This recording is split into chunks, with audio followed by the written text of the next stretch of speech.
Hello everyone, welcome to our channel Education Hotspot. So this video is with regard to your upcoming examination of MSO 003. उसके कुछ important topics को हम या कुछ general topics हम लोग revise कर रहे हैं. Important topics सारे already YouTube की free playlist में available है, plus paid class में app पे भी content available है. So I request कि आप लोग वो सारा content देख लें.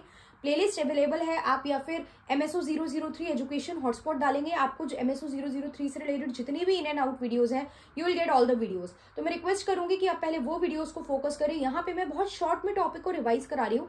वहां पे मैंने डिटेल में चीजें बताई हुई हैं कि एग्जाम में आएगा तो आप नोट्स के थ्रू कैसे चीजों को प्रेजेंट कर पाओगे, बट यहाँ पे एक शॉर्ट कंटेंट है, तो सिर्फ इन वीडियोस के भरोसे आप एग्जाम में जाओगे तो वो मैं सजेस्ट खुद भी नहीं कर रही हूँ. तो प्लीज एग्जाम के बाद कोई भी स्टूडेंट इस तरीके का कमेंट नहीं करे कि जो हमने पढ़ा वो नहीं आया, क्योंकि जो वहां पे पढ़ोगे that will be there in your examination.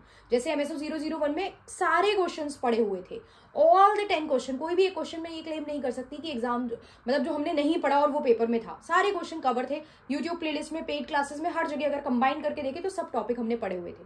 Similarly I request जो फ्री स्टूडेंट है जो यूट्यूब रेफर कर रहे हैं वो यूट्यूब की प्लेलिस्ट देखें, एंड पेड क्लास वाले स्टूडेंट यूट्यूब प्लस ऐप की वीडियोज दोनों देख लें अच्छे से, एंड फिर ये रिवाइज करने के लिए चलते फिरते इन वीडियोज को सुन सकते हैं. यहाँ पे हमारे पास एक टॉपिक है green peas movement. Green peas movement already detail में भी मैंने डिस्कस करा है. ये जो है ये एक एनवायरमेंट ऑर्गेनाइजेशन है, राइट. नाम से हमें समझ में आ रहा है ग्रीन पीस. तो ग्रीन पीस इज रिलेटेड एक एनवायरमेंट ऑर्गेनाइजेशन है जिसको 1971 में फाउंड किया गया था. कहाँ पे? वैंकूवर कनाडा में. ये फोकस करती है एनवायरमेंट कंजर्वेशन पे, कि हम ऐसे कैंपेन करें कि हम एनवायरमेंट को कंजर्व करके रख सके और लोगों में प्रमोशन फैलाएं with regard to the ecological issues. हमें पता है एनवायरमेंट आज की डेट में एक मेजर कंसर्न बन चुका है और एक ग्लोबल कंसर्न बन चुका है. ये ग्लोबल थ्रेट है, तो we need to focus on this. So 1971 में ये ऑर्गेनाइजेशन बनाई गई थी कि इकोलॉजिकल इश्यूज के रिगार्डिंग हम लोगों को अवेयर करेंगे, राइट. अब ये जो ग्रीन पीस मूवमेंट है, देखो कोई भी ऑर्गेनाइजेशन है, कोई भी ऑर्गेनाइजेशन वर्क करेगी, वो किसी फंडिंग के थ्रू काम करेगी, पैसा चाहिए.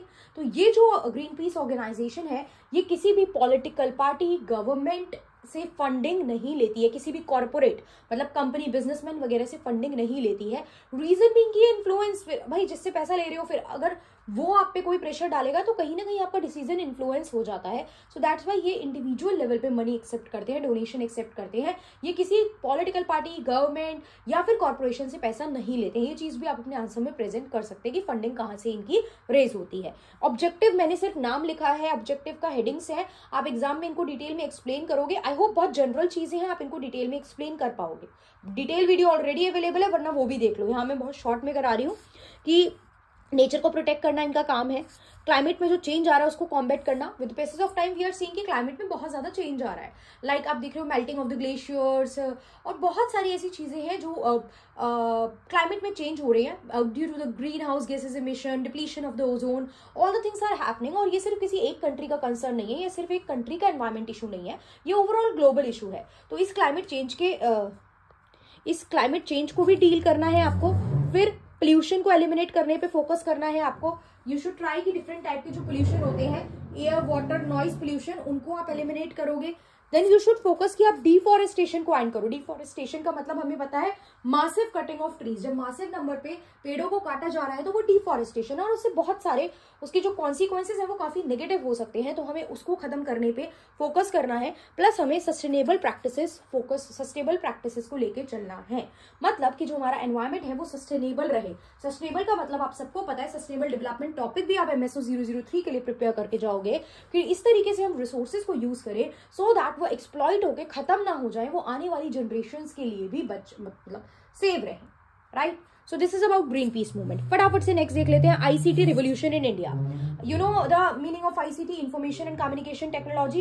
It is with regard to the use of the computers, internet, right. धीरे धीरे मतलब टेक्नोलॉजी जैसे जैसे अपग्रेड हुई वैसे वैसे कंप्यूटर का यूज, इंटरनेट का यूज भी हमें ग्लोबली देखने को मिला, राइट. इंडिया में भी मेजरली जो चेंज हमें देखने को मिला आफ्टर 1991, रैपिड चेंजेस धीरे धीरे आते गए, राइट. रैपिड कंप्यूटर का इंट्रोडक्शन के बाद से जो चेंजेस आए, इंटरनेट आया, तो बहुत सारी चीजें यहाँ पे हमें देखने को मिली. अब अगर आपसे क्वेश्चन पूछे कि ICT रिवोल्यूशन इन इंडिया को बताओ. रिवोल्यूशन का मतलब होता है क्रांति. क्रांति मतलब बदलाव, कि चीजें ट्रांसफॉर्म हुई. तो आपको पता है छोटी क्लास में जीके वीके की बुक में याद करा दिया जाता है कंप्यूटर कहाँ कहाँ यूज किया जाता है. स्कूल में, रेलवेज में, हॉस्पिटल्स में, दिस एंड दैट. ये आपको छोटे पे ही याद कराया जाता है, बिल्कुल जीके की बुक में। तो हमें पता है कि कंप्यूटर और इंटरनेट का यूज आजकल, अब हम ये आप पढ़ रहे हो, कैसे पढ़ पा रहे हो? इंटरनेट की वजह से ना। तो internet and the like technology is everywhere, हर जगह है, और इवन रूरल इंडिया तक। आज की डेट में गांव कस्बों के बच्चे भी कई बार क्या है, अच्छा वाईफाई वो नहीं लगा पा रहे, लेकिन जो डेली का नेट मिलता है उससे दे ट्राइड। बहुत से बच्चे मुझे यहाँ पे कमेंट भी करते हैं कि वो डेली का जो वीडियो कंजम्पशन है और जो डेटा कंजम्पशन है वो हो जाता है, इसलिए सारा नहीं कंटेंट देख पाते, डाउनलोड नहीं कर पाते, कहीं और से जाके डाउनलोड करके लाके फिर देखते हैं। तो ये चीज़ है, हाँ वहाँ ये इशूज़ है। बाकी जो एक अर्बन एरिया में रह रहा है वो वाईफाई अफोर्ड कर पा रहा है, ये सब चीज़ें कर पा रहा है, तो उनको उतना इशू नहीं आ रहा है। तो ये टॉपिक रिलेटेड होता है डिजिटल डिवाइड से, जो हम बाद में पढ़ेंगे। लेकिन यहाँ पे इंटरनेट इज एवरीवेयर, अब रूरल इंडिया को भी कनेक्ट करने की कोशिश कर रहा है। तो आईसीटी रिवोल्यूशन को आप सीधा कुछ पार्ट में बताओगे। पहले बताओगे आईसीटी एक की रोल प्ले करता है, आईसीटी क्या की रोल प्ले करता है डेवलपमेंट में, ट्रांसफॉर्मेशन में, फिर इकोनॉमिक ट्रांसफॉर्मेशन में आईसीटी यूज होता है। अप्रोक्सीमेटली 8% कॉन्ट्रीब्यूशन ये जीडीपी को देता है। बैंगलोर, हैदराबाद, पुणे जैसी कंट्री आईटी हब बनी हुई है आज की डेट में, राइट। वहाँ पे आईटी सेक्टर हमें काफ़ी ज़्यादा देखने को मिलता है। बहुत सारे जॉब्स जो हैं हमें सॉफ्टवेयर डेवलपमेंट, और बहुत सारे हाई पेड जॉब्स हैं। सॉफ्टवेयर डेवलपर की अगर आप सैलरी देखोगे it is very high paid. तो इस फील्ड में हमें बहुत ज़्यादा, और आज की डेट में आप ऐड कर सकते हो, सॉरी मैं ऐड करना भूल गई हूँ, कि अब तो हम लोग आर्टिफिशियल इंटेलिजेंस की तरफ मूव कर रहे हैं। Now we are moving towards the artificial intelligence, और उस चीज में भी बहुत सारी further growth opportunity even in India हम देख सकते हैं। क्लियर। इसके अलावा गवर्नेंस एंड पब्लिक एडमिनिस्ट्रेशन मतलब सरकार, तो बिल्कुल सरकार में सरकार अलग अलग कंसेप्ट, जैसे डिजिटल इंडिया चला रही है, जिसमें आपका डिजी लॉकर आ गया है, डिजी लॉकर आ गया है, डिजी इंडिया नहीं है, डिजी लॉकर यहाँ पे हम लिखेंगे, राइट। डिजी लॉकर आ गया है, जिसमें आप अपने सारे डॉक्यूमेंट एजुकेशन सेव करके रख सकते हो, आधार लिंक होना, उमंग ऐप, ये सब क्या है, ये डिजिटल इंडिया के बेनिफिट है। वी आर ट्राइंग कि हम थोड़ा डिजिटली काम करें। गवर्नमेंट खुद प्रमोट कर रही है ना डिजिटल इंडिया को। फिर डायरेक्ट बेनिफिट ट्रांसफर, जैसे सब्सिडीज वगैरह होती है वो हम सीधा भेजेंगे। जैसे कि बीच में एक स्कीम भी आई थी, प्रधानमंत्री जनधन योजना। जनधन योजना मतलब जो भी ट्रांसफर होगा, जो भी पैसा जाएगा वो अकाउंट में जाएगा। तो आप अकाउंट ओपन करो, बैंक में डिटेल्स होनी चाहिए आपकी। तो दिस इज ऑल्सो अ वे कि हम डिजिटली चीजों को करने की कोशिश कर रहे हैं।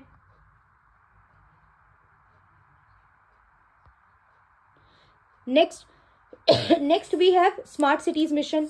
सिटीज को स्मार्ट करना, उनका इंफ्रास्ट्रक्चर डेवलप करने पे फोकस किया जा रहा है। एजुकेशन एंड स्किल डेवलपमेंट की बात करें तो एजुकेशन में भी टेक्नोलॉजी आ गई है। बहुत सारे ऐसे ऑनलाइन पोर्टल आ गए हैं जिसके थ्रू आप अपने कोर्सेज ऑनलाइन कीजिए, सर्टिफिकेशन आपको मिल जाएगा। आप एग्जाम दीजिए और सर्टिफिकेट लीजिए, घर बैठ के बस आपको लेक्चर देखने हैं, जैसे कि स्वयं, दीक्षा।